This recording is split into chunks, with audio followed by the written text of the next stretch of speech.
What happens when a nation spends 30 years and billions of dollars building a weapon system, only to watch it crumble in a single night? 7 minutes ago, reports started flooding in from multiple defense intelligence sources, confirming what analysts have been quietly predicting for months. The United States Army executed a precision strike campaign overnight that has effectively dismantled the backbone of Iran's entire ballistic missile program. This is not a rumor. This is not a leak from a disgruntled official. And this is not the kind of story that gets walked back by morning. What happened in the last several hours will reshape the military balance of power across the entire Middle East for the next decade. Before we dive into what actually happened, hit that subscribe button right now. We break down these high-stakes military operations with the clarity and depth you simply will not find anywhere else. Every week, we connect the dots that mainstream coverage misses. Join this community of informed viewers and never get caught off guard by the next major development. And if this breakdown helps you understand what is really going on, tap that like button. It tells us to keep digging into stories like this one. I want to be upfront with you before we go any further. Some details are still developing, and I will flag those clearly as we go through this. What I am not going to do is speculate beyond what the evidence supports, because that does not serve you, and it does not serve the truth. Iran's ballistic missile program was not just a weapon system. It was the entire foundation of the regime's deterrent strategy. For more than 30 years, the Islamic Revolutionary Guard Corps built, tested, and stockpiled ballistic missiles as their primary answer to American air superiority. The logic was simple and actually quite rational from their perspective. If you cannot match the United States in the air, you build enough missiles to make any attack too costly to execute. That calculus drove every dollar, every engineer, and every underground facility they constructed over 3 decades of sanctions, isolation, and international pressure. I want you to sit with that number for a second. 30 years. 3 decades of a nation's most critical technical talent, its most protected facilities, and its most significant defense budget being poured into one strategic asset. The missile program was not just about military capability, it was about regime survival, regional influence, and the ability to hold U.S. bases and allied capitals at risk. When the mullahs in Tehran talked about strategic deterrence, they were talking about missiles, full stop. The program had 4 primary components that American military planners had been tracking very closely for years. The first was the short and medium-range ballistic missile systems like the Shahab 3 and the Qiyam, designed to reach U.S. bases in the Gulf, Saudi Arabia, and Israel. The second was the longer-range systems, including the Khorramshahr and the Emad, which extended Iran's reach well into Europe and put every NATO ally in the conversation. The third component was the underground launch infrastructure, hardened tunnels, dispersed launch sites, and mobile launchers designed specifically to survive a first strike. And the fourth, which most people underestimate, was the human capital, the engineers, the scientists, the program managers who kept the whole enterprise running and growing. Now, here is where I want to flag something for you as unconfirmed but significant. Multiple intelligence sources are reporting that U.S. targeting overnight was not limited to physical infrastructure. It reportedly included a systematic effort to neutralize the human expertise layer of the program. I want to be fair and balanced here and take this with a grain of salt, because targeting decisions of that nature are extraordinarily sensitive and rarely confirmed in the initial hours. But if accurate, it would represent a qualitatively different kind of strike than anything the United States has executed against Iran's missile program in previous operations. Let me walk you through what the Army actually brought to this fight, because this is where it gets genuinely remarkable from a military standpoint. The Precision Strike Missile, the PrSM, is the Army's new long-range precision weapon that officially replaced the ATAC-EMS system. It has a range and accuracy profile that changes the entire calculus of land-based fires. What made overnight's operation different was the integration of Army long-range fires with Air Force strike packages and Navy Tomahawk salvos in a genuinely joint, sequenced campaign. That level of integration does not happen by accident. It requires months of planning, rehearsal, and intelligence preparation of the battlefield. Getting an F-15E, a Navy destroyer, and an Army rocket artillery battery to all hit their targets within the same 30-second window without stepping on each other's effects is extraordinarily complex. The fact that this operation apparently executed with that level of precision tells me the planning cycle for this was not days or weeks. This was months in the making. Someone made a decision a long time ago that this was the objective, and the entire machine has been quietly building toward it ever since. The target set, based on what has been confirmed so far, included at least 14 major missile production and storage facilities across 4 Iranian provinces.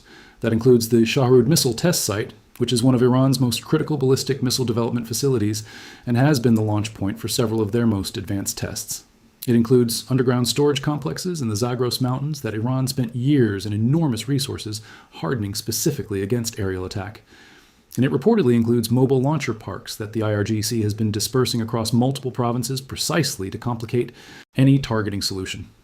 If you are gaining real insight from this breakdown, do not keep it to yourself. Share this video with one person who needs to understand what is really unfolding. The only way serious analysis reaches the people who need it is through viewers like you who share it. One tap makes all the difference. And while you are at it, drop a like to help more people find this content. Here is something that I think is genuinely underappreciated about what happened overnight, and I want to make sure you understand the significance. Iran spent decades and billions of dollars specifically designing their missile infrastructure to survive exactly this kind of strike.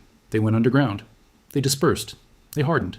They built redundancy upon redundancy, all because they knew that one day the United States might try to do exactly what the Army just did.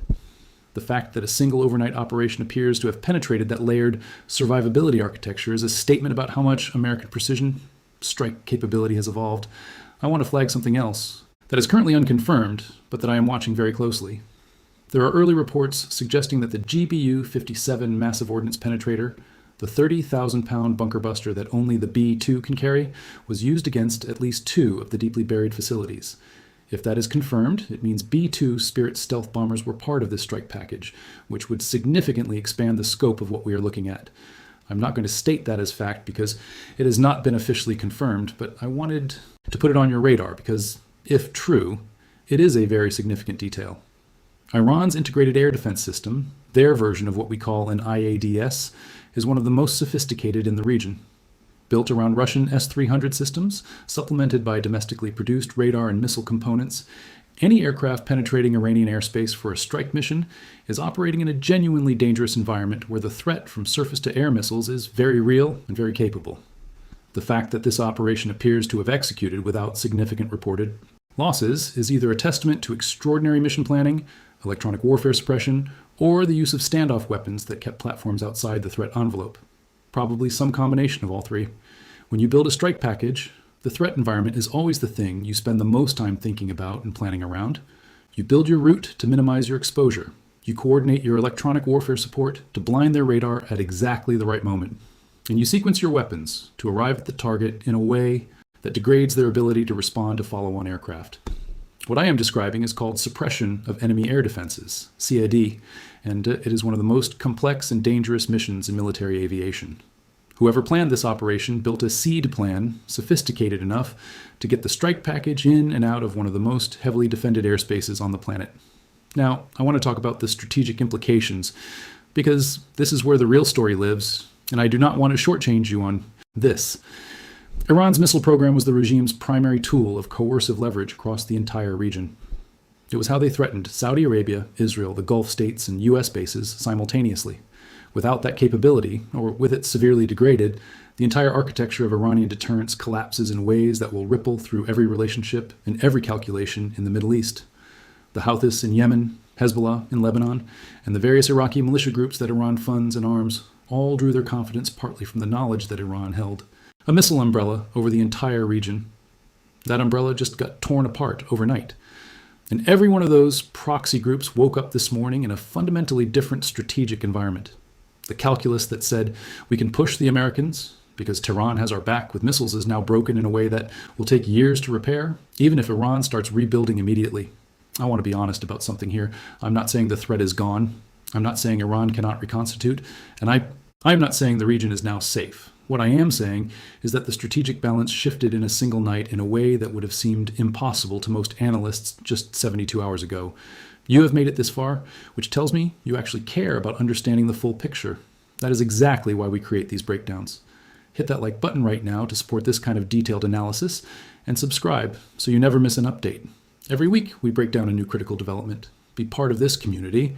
Here's what I think people are going to miss in the coverage of this story over the next several days. Everyone is going to focus on the physical destruction, the craters, the satellite imagery, the before and after pictures of leveled facilities. But the more important story is what this operation revealed about the current state of American precision, strike capability, and how far it has advanced since the last major Iran-related operations. The integration of Army long-range fires into a joint strike campaign against hardened strategic targets is something that has been theorized about in war colleges for years, but rarely executed at this scale in practice. The PrSM missile system that the Army used is not something Iran had fully modeled in their defense planning because it is relatively new and its operational parameters were not fully public. That matters, because surprise in warfare is not just about whether the enemy knows you are coming. It is about whether they have accurately modeled what you are capable of doing when you arrive. Iran's planners built their survivability architecture around their best intelligence estimate of American strike capabilities. That estimate was apparently significantly behind the current reality. That gap between what they planned for and what actually showed up on their radar screens overnight is one of the most significant tactical factors in understanding why this operation appears to have been so effective. I want to address something directly that I know a lot of you are thinking about right now. What does this mean for escalation? Are we looking at the beginning of a larger conflict? Or is this a contained, decisive action that ends the immediate crisis? I genuinely do not know the answer to that question. And anyone who tells you they do with certainty is giving you more confidence than the facts currently support. What I can tell you is that the decision to execute an operation of this scale against Iran's most prized strategic asset was not made without serious consideration of the escalation risk. When military planners propose a strike of this magnitude to civilian leadership, they walk through the escalation ladder in detail. What Iran's likely responses are, what our responses to those responses would be, and where the off-ramps exist. The fact that this operation was approved tells me that either the leadership assessed the escalation risk as manageable, or they assessed that the cost of not acting exceeded the risk of acting.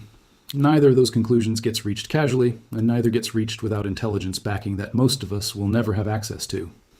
Let me take you back to something more concrete and talk about what the next 72 hours look like from a military standpoint.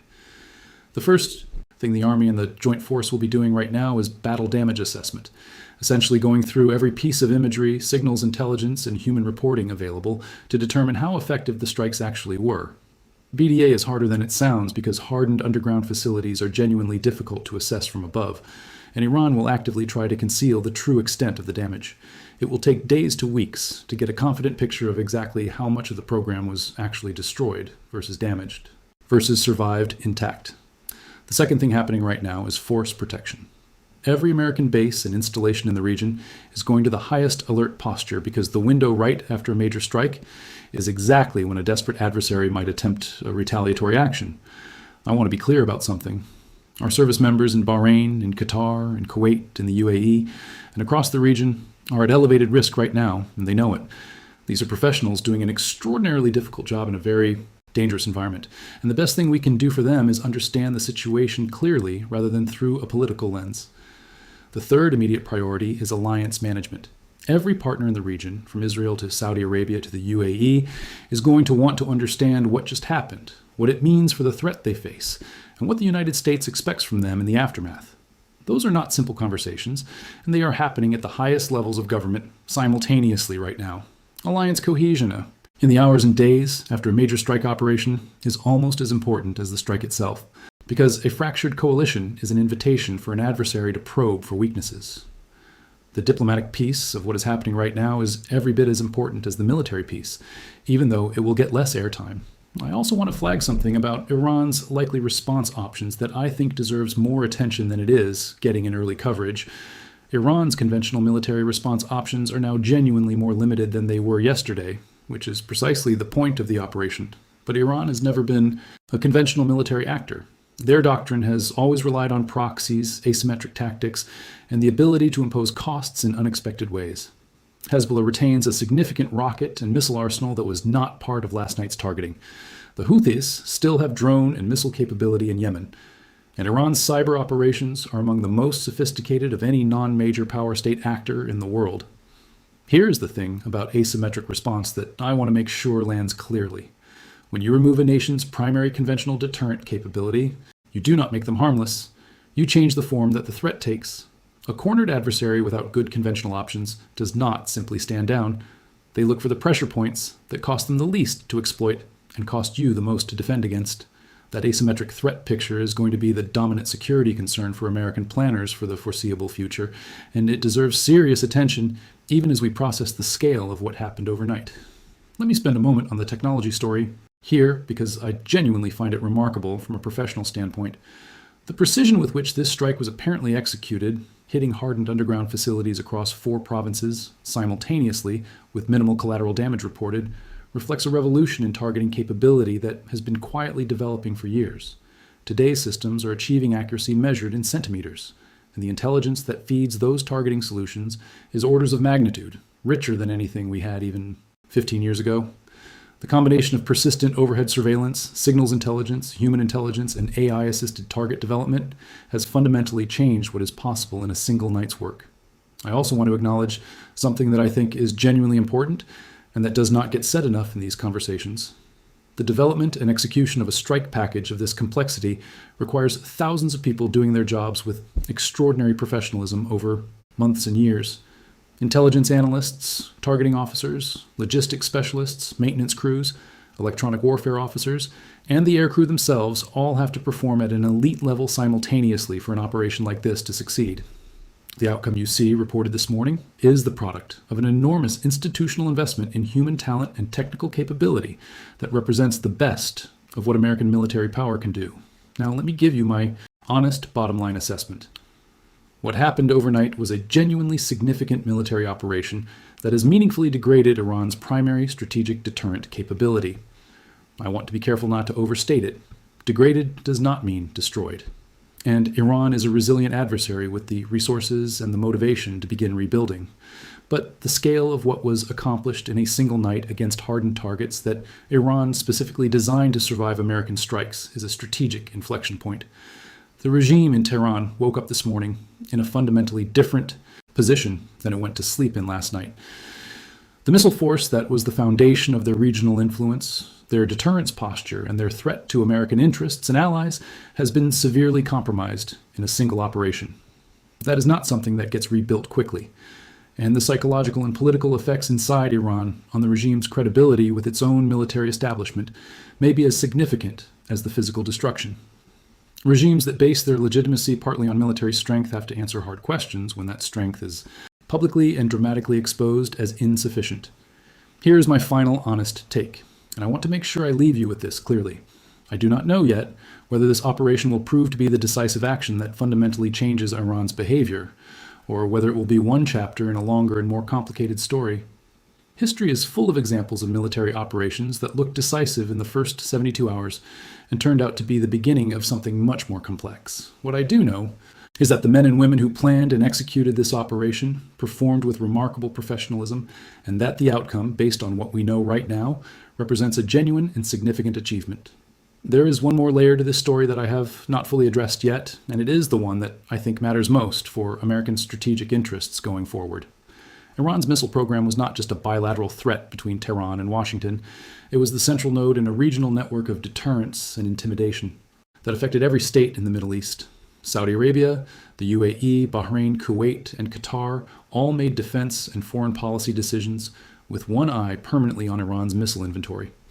The Saudis built significant portions of their national security architecture around the assumption that Iran held a credible ballistic missile threat over their territory at all times.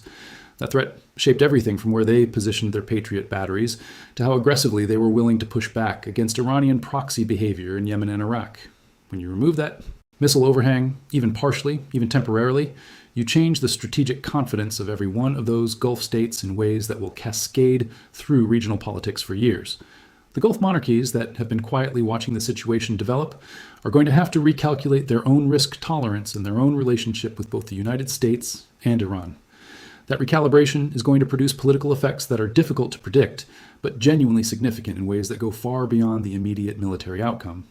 I also want to spend a moment on what this operation means for Israel, because I think that dimension is going to get significant attention in the days ahead. Israel has lived under the shadow of Iran's ballistic missile program in a uniquely acute way. Iran has never been subtle about its desire to use those missiles against Israeli population centers. The recent Iranian ballistic missile attack on Israel, which fired over 100 ballistic missiles at Israeli territory, was a demonstration of exactly what Iran's program was designed to threaten. Israeli defense planners have spent years and enormous resources building defense systems specifically to counter the Iranian ballistic missile threat. If Iran's ability to execute that kind of mass ballistic missile salvo has been significantly degraded overnight, the implications for Israeli security are profound and immediate. I want to be measured about this. Israel faces a complex and multidimensional threat from Iran that includes Hezbollah, Hamas, and other proxies, in addition to the direct missile threat. Degrading the ballistic missile program does not resolve those other threat dimensions, and Israeli defense planners will be appropriately cautious about declaring the threat reduced. But the removal of the primary existential scale threat vector changes the strategic calculus in Jerusalem in ways that will shape Israeli policy in the months ahead. Let me go back to the military mechanics for a moment, because there is a targeting detail I have not fully explained that is critical to understanding why this operation is so significant. Iran's underground missile storage and launch infrastructure was specifically engineered to defeat the penetrating weapons that existed at the time of its construction. The Iranians are not unsophisticated. They hired engineers, they studied American strike capabilities, and they built their facilities to survive the threats they assessed as realistic. What they apparently did not fully account for was the next generation of penetrating weapons and the degree to which American targeting accuracy has improved. The GBU-57 Massive Ordnance Penetrator, if it was indeed used in this operation, represents the current apex of American bunker-busting capability. It weighs 30,000 pounds, carries a 5,000-pound warhead, and is specifically designed to penetrate hundreds of feet of reinforced concrete before detonating. Only the B-2 Spirit stealth bomber can carry it, which tells you something about how rare and significant its use would be. I flagged earlier that its use has not been confirmed, but I want you to understand the physics of why it matters. It is the one weapon in the American arsenal specifically designed for exactly the kind of targets Iran built to survive everything else. There is also an electronic warfare dimension to this operation that deserves more attention than it is getting in early reporting. Modern precision strike operations do not begin with bombs. They begin with the systematic degradation of the adversary's ability to see, communicate, and respond. American electronic warfare aircraft are capable of blinding radar systems, jamming communications, and creating corridors of electromagnetic silence through which strike aircraft can operate with significantly reduced risk. The degree to which Iran's air defense network was effectively neutralized in the opening minutes of this operation will tell us a lot about the sophistication of the electronic warfare preparation. I want to come back to the human dimension of this story one more time, because I think it is important, and I do not want it to get lost in the technical and strategic analysis. Every target that was struck last night was a facility staffed by Iranian military personnel, engineers, and support workers, human beings who were doing their jobs. I am not going to sentimentalize the Iranian missile program or pretend that the people running it were not contributing to a capability that threatened American lives and the lives of our allies.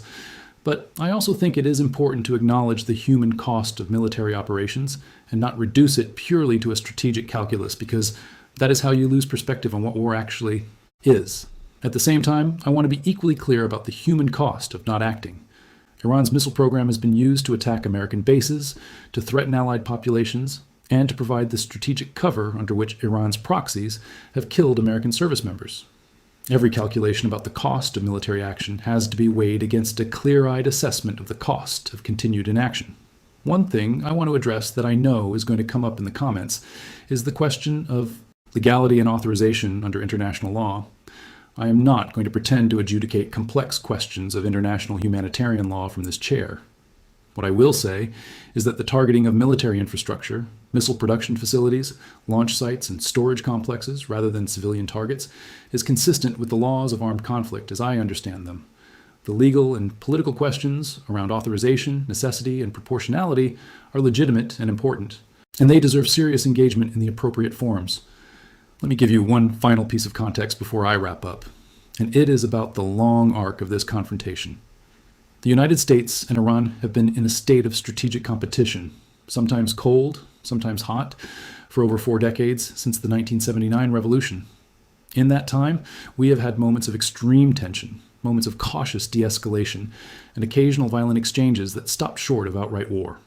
What happened overnight is the most significant direct military action against Iran's core strategic capabilities in that entire 45-year history. That does not mean we are inevitably in a new phase of open conflict. But it does mean that the relationship between the United States and Iran has entered genuinely uncharted territory. The assumptions that both sides have been operating under for the last several decades about what the United States would and would not strike, about what Iran could and could not protect, have been fundamentally revised in a single night. Both sides are now recalculating in real time with incomplete information and significant uncertainty, which is precisely the kind of environment where miscalculation becomes most dangerous. The next several weeks are going to require extraordinarily careful management from political and military leadership on both sides. And that is not a guarantee, it is a hope.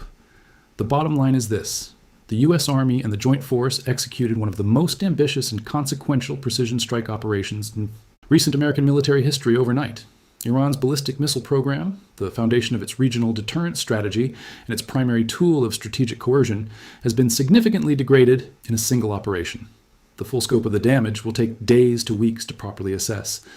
The Iranian response remains uncertain and potentially dangerous, and the long-term strategic effects will take months to years to fully materialize. But make no mistake, what happened in the last several hours is a genuine turning point, and understanding it clearly is the most important thing any informed citizen can do right now. If this breakdown helped you understand what is really happening, make sure you are subscribed, because the next chapter of this story is likely already forming somewhere off that same coastline right now, and you will not want to find out about it secondhand. Drop your thoughts in the comments. Do you think this operation changes Iran's calculus long term, or will they reconstitute and adapt faster than analysts are predicting? I read every comment. Stay with me as this develops, because I will be back with an updated assessment the moment we have confirmed battle damage data and a clearer picture of Iran's response posture.